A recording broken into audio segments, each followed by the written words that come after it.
আচ্ছা, আপনি যে ব্যাচগুলো করছেন সেই ব্যাচগুলোর মধ্যে কি সমস্ত ক্লাস একসাথে রয়েছে? মানে ক্লাস 7, 8, 9, 10 সমস্ত ক্লাসের স্টুডেন্ট কি একসাথে রয়েছে?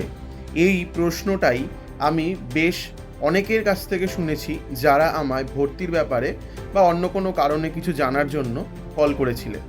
হ্যাঁ, এই প্রশ্নটা ওঠা স্বাভাবিক, কারণ আমি নিজে দেখেছি বেশ কিছু জায়গায় বিভিন্ন ক্লাসের স্টুডেন্টকে একসাথে বসিয়ে ক্লাস করানো হয়। তো এইটা নিয়ে আমার কি দৃষ্টিভঙ্গি এবং আমার কোচিং সেন্টারটি কীভাবে চলবে সেইটা জানানোর জন্য এই ভিডিওটা তৈরি করা। দেখুন, প্রথমে বলে রাখি যে আমি ছোট থেকে যে কোচিংগুলোতে পড়াশোনা করে এসেছি, তো কোনো জায়গাতেই সেখানকার টিচাররা একের অধিক কোনো ক্লাসকে একসাথে বসিয়ে ক্লাস করাননি। আমি একদম ছোট থেকেই সেই সমস্ত ব্যাচগুলোতেই পড়ে এসেছিলাম যেখানে একই ক্লাসের স্টুডেন্টরা ক্লাস করে। তো এমত অবস্থায় আমার এইভাবে এইচএস পাশ করি এবং আমি গ্র্যাজুয়েশনে ভর্তি হই ইতিহাসে অনার্স নিয়ে। তো সেই সময় আমাদের ইতিহাসের পাশে বা যে কোনো অনার্স সাবজেক্ট নেওয়ার পাশে একটা জেনারেল সাবজেক্টও নিতে হতো। তো আমার ক্ষেত্রে আমি নিয়েছিলাম বেঙ্গলি, কিন্তু সেই বেঙ্গলির আমি কোনো প্রাইভেট টিউটার পাচ্ছিলাম না। আসলে পরে দেখলাম আমি টিউটার ছাড়াও পড়ে নিতে পারতাম, কিন্তু রিস্ক নিচ্ছিলাম না, কলেজের ব্যাপার কীরকম কী হবে জানতাম না। তো আমি একটা টিচার খুঁজছিলাম বেঙ্গলির, কিন্তু আমি অনেক খুঁজেও সেই টিচার পাইনি। অবশেষে একজনকে পেয়েছিলাম, আর কোনো অপশান ছিল না বলে আমি তার কাছেই ভর্তি হই। তো আমি তার কাছে মাস 2 থেকে মাস 3 আমি পড়েছি।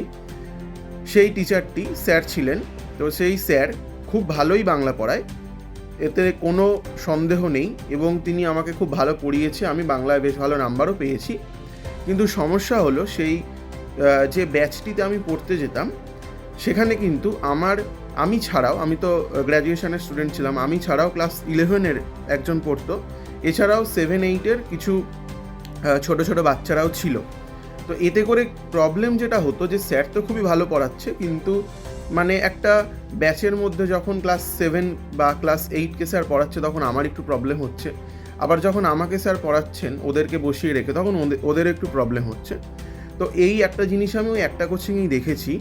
এবং আমি যখন এই হিস্টোরিসিটির পরিকল্পনাটা করেছিলাম তখন তো আমি বেশ কিছু জিনিস মাথায় ঠিক করে নিয়েছিলাম যে আমার এই প্রতিষ্ঠানটা ভবিষ্যতে যত খারাপ পরিস্থিতির মধ্যেই যাক না কেন, আমি কিন্তু এই রুলগুলো ভাঙবো না। তো তার মধ্যে একটি রুল এরকম ছিল যে আমার কোচিং সেন্টারে কোনো ক্লাসে যদি 2জন কি 3জন পর্যন্ত স্টুডেন্ট থাকে, মাত্র ধরো 2জন বা 3জন, সেক্ষেত্রেও কিন্তু প্রত্যেকটা ব্যাচ আলাদা হবে। মানে আমি বলতে চাইছি ক্লাস 8-এ 2জন রয়েছে মাত্র, ক্লাস 9-এ রয়েছে 1জন, সেখানে সেই 2জন আর সেই 1জন একসাথে 3জন করিয়ে ক্লাস করা যেতে পারে, কিন্তু না, আমি সেই 2জনকে আলাদা পড়াবো এবং সেই যে 9-এর 1জনকে আমি আলাদা পড়াবো। এটাই আমার ডিসিশান, সেটা শুরুর থেকেই ছিল। তো অনেকেই এই ব্যাপারটা জানতে চেয়েছিলেন যে আমি কি প্রত্যেকটা ক্লাসকেই একসাথে পড়াবো, নাকি একটা আলাদা আলাদা ক্লাসের আলাদা আলাদা ব্যাচ রাখবো। তো আমি আমার অবস্থানটা পরিষ্কার করে দিলাম এই ভিডিওটার সাথে। আর যারা ফোন করেছিলেন তাদেরকে তো আমি বলেইছি যে এমনিতেও হিস্টোরিসিটির যে ব্যাচগুলো তৈরি হচ্ছে এক এক করে, খুব একটা বড় হবে না, 10 থেকে 15 জন থাকবে প্রত্যেকটা ব্যাচে, কারণ ইন্ডিভিজুয়াল গুরুত্ব দেওয়ার জন্য 15 জনের বেশি করাটা উচিত নয়। তো সেটা 2জন হোক কি 15 জন হোক, ম্যাক্সিমাম 15 জন, আর মিনিমাম ধরো 1জন 2জনও যদি থাকে, তাও প্রত্যেকটা ক্লাসের জন্য আলাদা আলাদা ব্যাচ থাকবে। এ পর্যন্তই।